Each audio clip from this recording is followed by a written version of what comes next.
Hello, bonjour et bienvenue chez Beauty Doctor. Bon, sur ma chaîne, je sensibilise sur les conséquences de la dépigmentation volontaire et aussi j'exhorte la femme africaine, noire, oui, à garder sa couleur de peau, à ne pas se dépigmenter. Et bien sûr, je donne aussi des astuces beauté, des conseils beauté sur ma chaîne. Bon, aujourd'hui, je vais vous parler des différentes erreurs skincare que vous commettez dans votre routine beauté. Bon, sans plus perdre de temps, je commence. En un, le fait de ne pas mettre la crème solaire. Je le dis tout le temps dans mes vidéos YouTube ici et aussi sur ma chaîne Facebook. Mettez votre crème solaire. Le soleil, c'est le premier ennemi de la peau. Lorsqu'on s'expose au soleil, lorsqu'on s'expose au soleil, notre peau, cela accélère le vieillissement de notre peau et aussi l'apparition des cancers. Voilà. Donc, il est très important de mettre la crème solaire sur sa peau. Et on met la crème solaire, même les jours pluvieux, il faut mettre sa crème solaire. Donc, c'est pas seulement si vous sortez, vous voyez qu'il y a, enfin, si vous sortez le matin, par exemple, et le ciel est gris, ne dites pas que non, j'ai pas besoin de mettre la crème solaire. Eh bien, vous avez tout faux. Il faut mettre sa crème solaire, même les jours pluvieux. Voilà. Deuxièmement, il faut nettoyer sa peau. Il faut se démaquiller. On se démaquille le matin et le soir. Parce que j'ai du mal à concevoir qu'une femme sort le matin, elle expose sa peau. Non seulement d'abord, elle ne met pas sa crème solaire, mais elle expose sa peau à la pollution, à la poussière, à la sueur.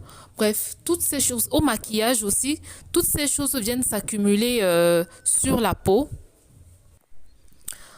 Bon, toutes ces choses s'accumulent sur la peau et le soir, vous rentrez à la maison, vous ne prenez pas la peine de nettoyer votre visage. Bon, certaines se lavent, certaines prennent une douche, mais prendre sa douche n'est pas suffisant. Ce n'est pas du tout suffisant. Donc, lorsque vous rentrez, que vous ayez fait du make-up ou pas, il faut se démaquiller. Toujours se démaquiller. Comme je vous l'ai dit précédemment, notre peau est exposée à la poussière, à la pollution et bref à toutes ces choses qui viennent s'accumuler, à la transpiration qui s'accumule sur la peau. Ça bouche vos pores et c'est ce qui va provoquer l'apparition des boutons. Voilà, donc il faut se démaquiller. J'ai fait une vidéo sur le sujet, mes premières vidéos, j'ai parlé du démaquillage. On peut se démaquiller avec une lotion micellaire, avec une eau micellaire, un lait démaquillant. Pour celles qui préfèrent, pour celles qui n'ont pas la possibilité de se procurer une eau micellaire, elles peuvent utiliser une huile végétale ou alors même le beurre de karité. Vous utilisez cela pour vous démaquiller. Voilà. Donc, toujours et toujours se démaquiller. On se démaquille le matin. On se démaquille le matin et le soir. Donc, c'est un soin, c'est une étape indispensable dans une routine beauté. Donc, toujours se démaquiller. Voilà.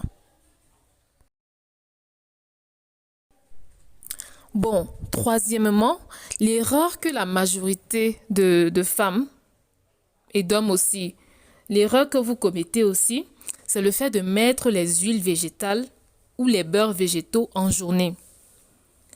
Lorsque vous mettez, par exemple, disons du beurre de karité, lorsque vous mettez du beurre de karité sur votre corps, sur votre visage surtout, ou alors, je sais pas, peut-être de l'huile de coco ou je sais pas, de l'huile d'olive et vous vous exposez au soleil, vous allez développer de l'hyperpigmentation au visage. C'est-à-dire, l'hyperpigmentation, c'est-à-dire votre visage, par exemple, sera plus sombre que le reste de votre corps. C'est un peu ça. On ne met pas les huiles végétales en journée. On les met en soirée.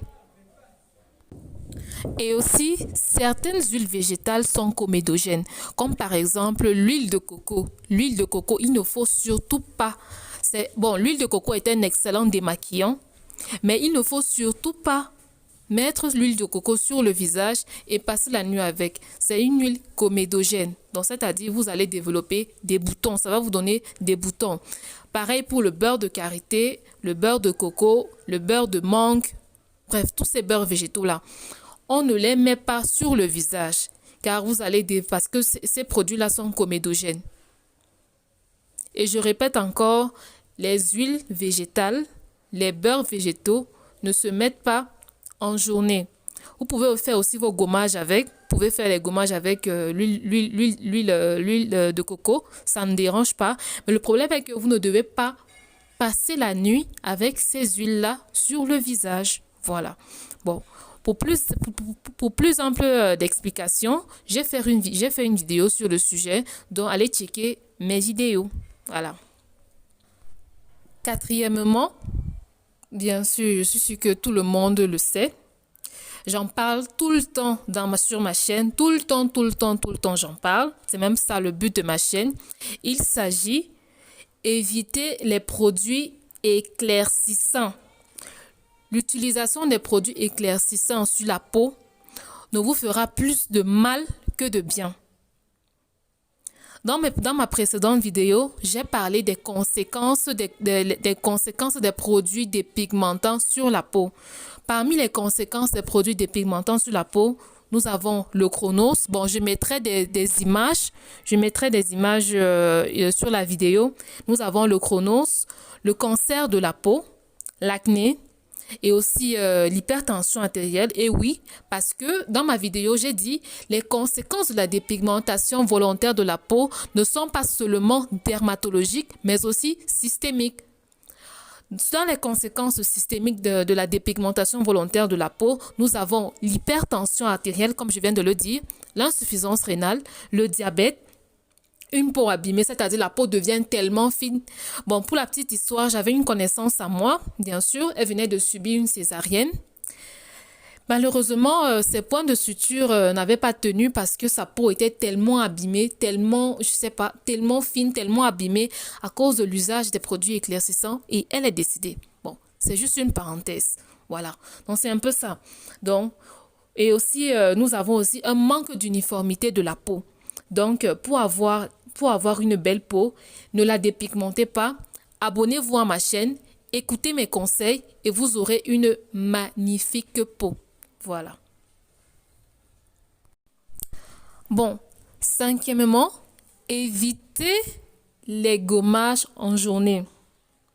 Le gommage est Bon, je ferai une vidéo sur le gommage. Je ferai une vidéo sur ça. Mais en attendant, le gommage est un soin indispensable aussi dans une routine. On se gomme maximum deux fois par semaine. Oui. On se gomme 2 fois par semaine, comme je le disais bien. Mais surtout, il faut éviter de se gommer en journée. Donc, il faut éviter de se gommer. Ensuite, vous vous exposez au soleil. Le gommage est bien lorsqu'on le fait en soirée et non en journée. Voilà. Parce que lorsque vous vous gommez en journée et que vous vous exposez au soleil, vous allez développer de l'hyperpigmentation. Voilà. Et aussi, un point sur lequel j'aimerais intervenir, les personnes qui se sont dépigmentées la peau, je ne leur recommande pas le gommage. Parce que la peau, l'épiderme est déjà abîmée. Lorsque vous venez encore effectuer une action mécanique encore sur le visage, cela va encore davantage abîmer la peau. Donc, les personnes qui se sont abîmées la peau, abstenez-vous des gommages. Sixièmement, il faut utiliser les produits adaptés à son type de peau. Je le répète tout le temps, même à l'école, même je sais pas, toutes les personnes qui me connaissent, je leur dis à chaque fois, le choix des produits cosmétiques ne se fait pas en fonction de la couleur de ta peau, mais plutôt en fonction de ton type de peau. Quand je dis type de peau, c'est-à-dire, si tu as la peau sèche, utilise les produits adaptés pour ta peau sèche. Si tu as la peau mixte, utilise les produits adaptés pour les peaux mixtes. Si tu as la peau grasse, utilise les produits adaptés pour la peau grasse, ainsi de suite, ainsi de suite. Donc, c'est pas parce que tu es noir, disons noir ébène, l'autre est par exemple noir, je sais pas trop, peut-être noir caramel, voilà. Je sais pas, surtout sur Facebook où c'est vraiment très fréquent de voir ces personnes qui disent, venez, voici la gamme teint caramel, teint, je sais pas, teint peau ébène, teint machin, teint ceci, teint cela. Non, non, non, non, non, non et non. Même sur les produits cosmétiques, c'est écrit. Je parle des vrais produits cosmétiques, pas ces trucs de Janssen qu'on parle malaxé, pour, on dit teint, machin, teint, caramel, teint, c'est jaune banane ou c'est quoi là.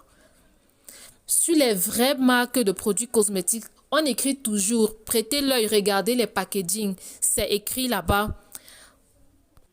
Sur les packaging, c'est écrit, c'est écrit pour peau sensible, peau sèche, peau très sèche, peau mixte à grasse, peau grasse uniquement. Il faut regarder, il faut lire les packaging. Parce que la prochaine fois qu'une internaute va m'écrire sur Facebook que oh j'ai le teint noir, j'ai le teint, je veux que mon teint brille, je veux avoir le teint comme le caramel là. Je vais vous fouetter, je ne blague pas. Je vais très mal vous fouetter. Donc, bon, c'était juste une plaisanterie. Bon, comme je le disais, le choix, je ne veux pas me fatiguer de le dire, le choix des produits se fait en fonction de ton type de peau. Donc, arrêtez d'aller prendre les trucs que l'on malaxe derrière, après on va vendre là. Voilà. Bon, 7. Il ne faut pas percer les boutons. Lorsque vous percez vos boutons, où il y a des taches, laissez les boutons vivre leur vie. Laissez les boutons. Voilà. Il ne faut pas du tout percer ces boutons. Laissez les boutons. Et bien sûr, 8, il faut consommer du collagène. Le collagène est très important dans une routine beauté, surtout pour ces femmes qui ont la peau mature. Quand je dis peau mature, c'est 45 ans, 40 ans, etc. Voilà.